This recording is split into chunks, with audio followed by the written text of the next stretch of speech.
Even if dreams can show us the future, this dream did not make sense. Must I never pass a lorry on a clear road? Can a dream show us the future and give us the opportunity of changing it? It is hard to believe. If we can see the future in a dream, then surely the future already exists. If it does, then we are not free to act in the ways we wish to. We are not responsible for our own lives. Before I tell you the dream, I must explain a little about the context. It was the summer of 4 years ago, and I was driving my family back from Italy through the south of France. My son had not yet learned to drive. My daughter was too young, and my wife doesn't drive at all. I had been at the wheel for the best part of 3 weeks. Perhaps I was tired. Perhaps I could think of nothing except cars. We spent the night of the dream in a town called Tain-l'Hermitage. Now I'll tell you the dream. I was sitting in a big, powerful, cream-coloured car, and I was driving at high speed through the country. I was coming to a bend in the road, and in front of me, there was a very large lorry. My foot reached out towards the brake, but it could not find it. I looked down. There was no brake. Worse, my hands held empty air. There was no wheel for them to hold. There were no controls of any kind. Already, we were almost into the back of the lorry. I shouted in fear. Then I heard a calm voice coming from my left, and I turned my head. A stranger was sitting there. He was a cheerful man of about 40. He was wearing an expensive shirt, and on his head he had a red hat. I couldn't understand what he said. He spoke very quickly in French, and my own French is not very good. I didn't, in fact, care what he said. My eyes were on his clean, fat hands, which were holding the wheel. This car had its wheel on the left. He, not I, was in control. We drove safely round the bend. He turned the wheel slightly to place the car in the middle of the road. He was going to pass the lorry. The road stretched straight ahead. It was bright in the sunlight, and it was quite empty. Only one other person was in sight.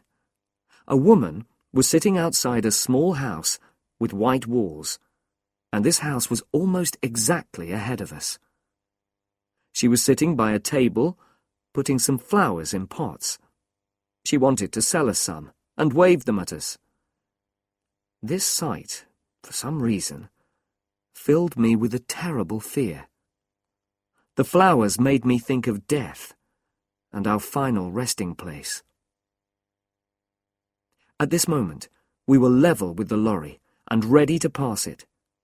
But then, the lorry began to turn away from the side of the road towards our car. It appeared that the driver was doing this on purpose. The stranger by my side shouted loudly and tried to move out of the way. There was a terrible noise from the back of the car, and then an explosion.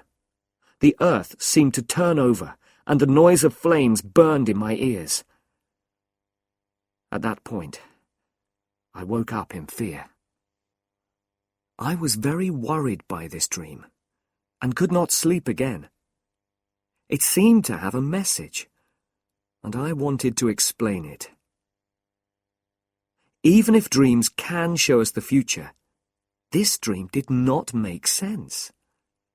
Must I never pass a lorry on a clear road? The road to Paris is always filled with very large lorries. Most of them come up from Marseille, and I always have to pass them when the road is clear. I can't drive slowly behind them forever.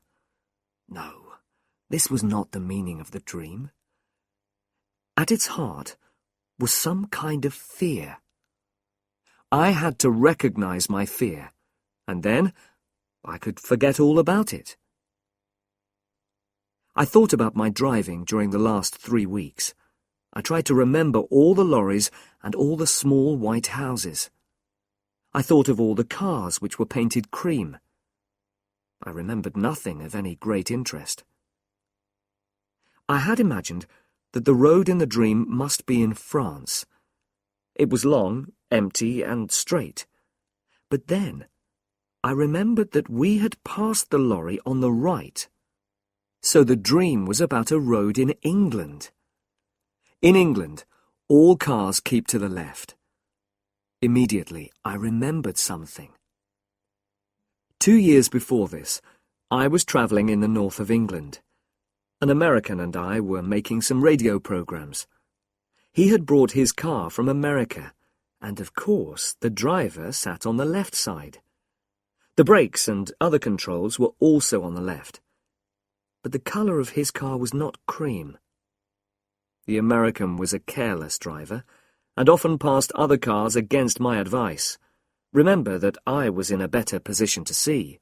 I was sitting on the right. Once, just after Nottingham, he played chicken.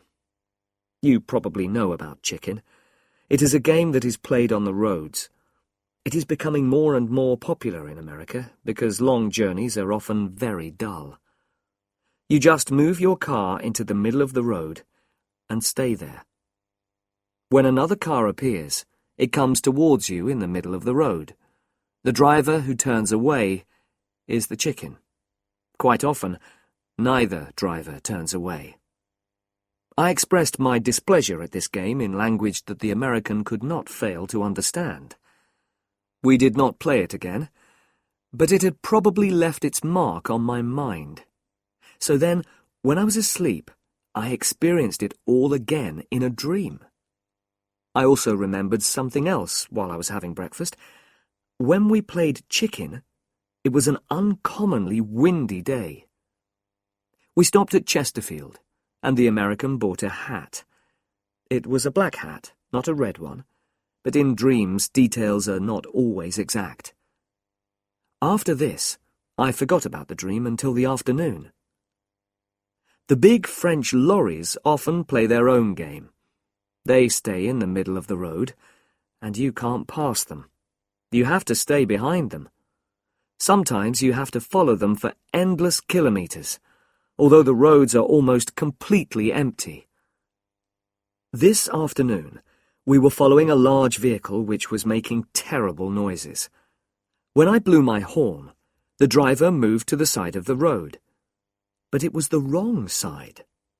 He was driving along on the left, instead of keeping to the right. There was enough space on the right for me to pass him, but to do that would be wrong. So I just followed him for a few kilometres, and I told myself not to pass him. I considered the situation from every point of view. I could certainly turn my car more quickly than he could turn his lorry. It was a very big, heavy lorry. Could I perhaps pass him quickly on the right before he could do anything? If he turned to the right, though, he could easily kill us all. He probably wanted a bit of fun, but he might want an accident. If he killed us, nobody would say it was his fault. The law would be on his side. The road ahead was quite empty, and went on for many kilometres. I drove more slowly until some distance separated us. Then I increased my speed as much as I could. I drove towards that empty space beside the lorry. My car was moving at about 110 kilometres an hour. The front of my car was almost level with the back of the lorry. Then I saw something that knocked the breath out of my body.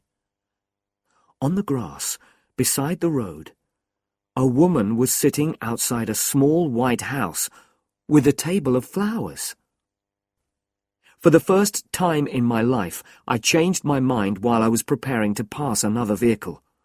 My foot went down hard on the brake. The car rocked from side to side. From behind me, I heard the sound of a horn. Another car was following us at a high speed. I knew its colour before I saw it. It was cream. I pressed hard on the brake and turned the wheel slightly. I was just able to move in behind the lorry without touching it. The other car passed us, and the driver blew his horn wildly. It reached the lorry, and then the lorry turned towards it. For a moment, I thought that the car was going to pass the lorry safely. It was moving very fast. Then the front of the lorry just touched the back of the car. It was only a light touch, but it knocked the car towards the side of the road, and the woman at the table. The driver of that car knew exactly what to do. With the greatest skill, he turned it back into the middle of the road. His control was wonderful, much better than mine. He waved angrily at the lorry driver and drove quickly away in a cloud of dust. He was soon out of sight. We stayed that night in Fontainebleau. A big car was standing outside the hotel, and the back showed signs of damage to the paintwork. It was a cream car, and so I looked for the driver. He was not wearing a red hat or an expensive shirt. He was a young man from Paris, not like the driver in my dream. He spoke good English, so I asked him if he would like the number of that lorry. I had noticed it, and I was happy to give it to him. But he only laughed. The law won't help you if you pass on the wrong side of the road. To him, the whole thing had been a game. "It tests your skill," he said. "If the car is powerful enough, you can do it. But you couldn't do it. Not in your car." I didn't tell him about my dream, my reason for not passing the lorry. There was no time. He was in a hurry and wanted to reach Paris quickly. It made me think, though. I don't really believe in dreams, of course, but some things saved us all from a terrible death.